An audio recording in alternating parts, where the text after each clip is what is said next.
Hello again. There has been another article in the Great Yarmouth Mercury. This time, it's 5 reasons you should visit Ranworth. 1 is to visit St Helen's Church. Reason 2 is to visit the boardwalk and the floating visitor centre. Number 3, to visit the Maltsters pub, which has porthole windows at the end of the building. Pay a visit to the granary stores and cafe. And on the water you can use canoes, kayaks and stand-up paddleboard. So let's start by going inside St Helen's Church and let's have a look at climbing the church tower.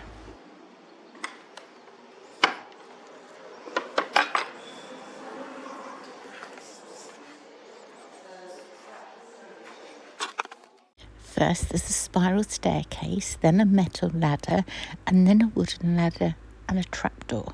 So I'm now in the tower of the spiral staircase and let's see how far I managed to get. Actually not far at all. I could hear people at the top descending the staircase and I thought, oh my goodness. So I just went down and then I went and had a look at these. I think they're called misery cords. They are said to have been in St Benet's Abbey.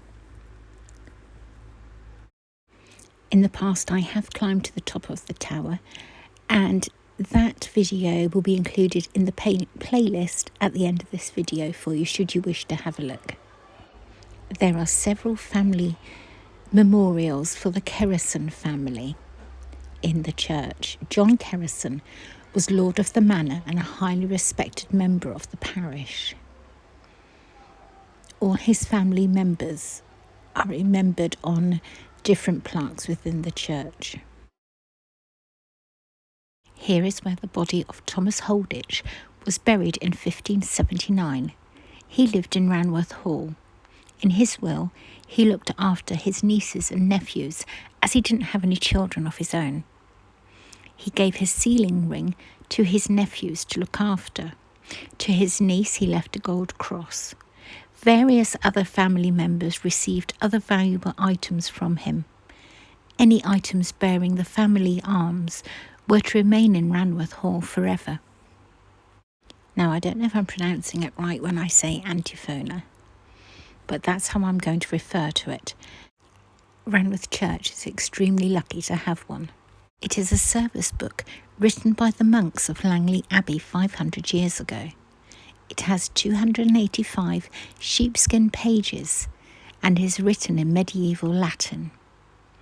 In it are psalms, hymns, readings and prayers.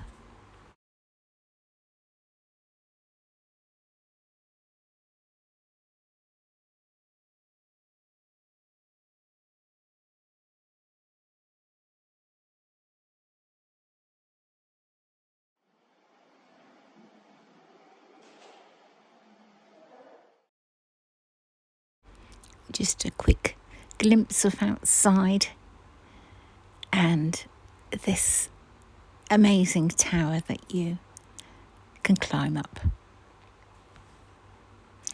And then it's time to go to the boardwalk, and I'm going off to the bird hide to see if I can see the kingfisher today.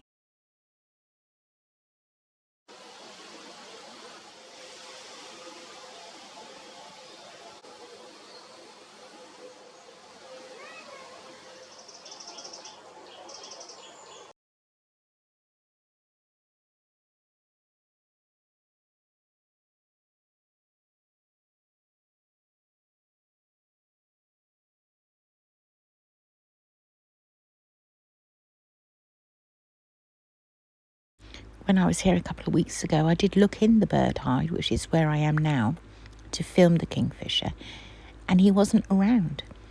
So thrilled to be able to see him so close up.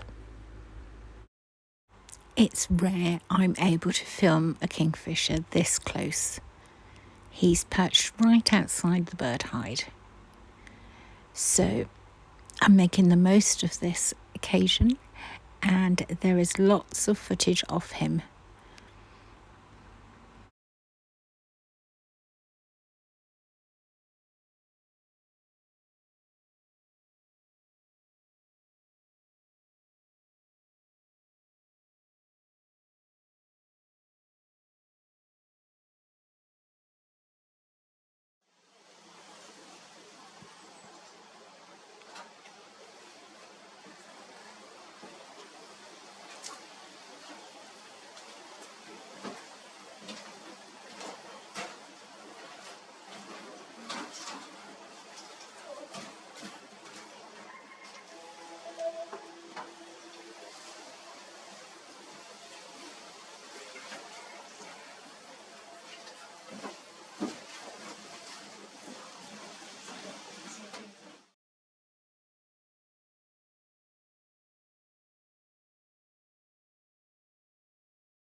There must have been about 20 different people, along with children, visit the bird hide while I was filming. He never flew away, but I've just taken the sound out of all the people chatting and excited to see him.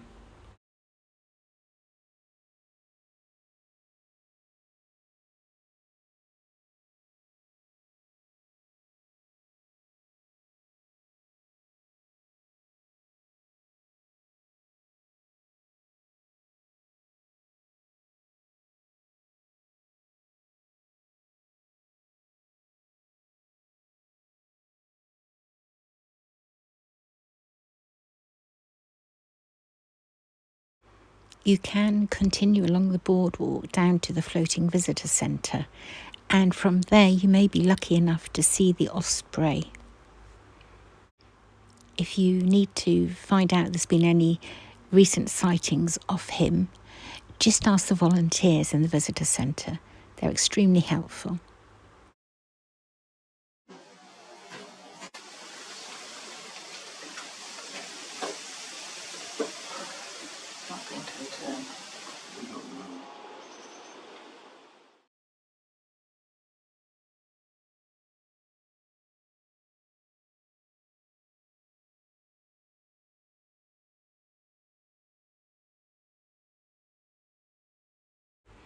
And just like the footage of the kingfisher went on for a while, there are several photographs of him as well. I think my favourite one of him is when he's got his beak open. You'll see that in a moment or two. What I'm going to show you next isn't actually in Ranworth, it's in Woodbastwick. It is only a very short drive away from here though, and a lot of people find it unique that the road is always flooded, so do pay it a visit. It's Ferry Lane that takes you down to the car park overlooking the river and the Ferry Inn pub at Horning, where I film all the boats going past. If you've enjoyed this video, please can you give it a like for me? And I'll see you again next week. Bye.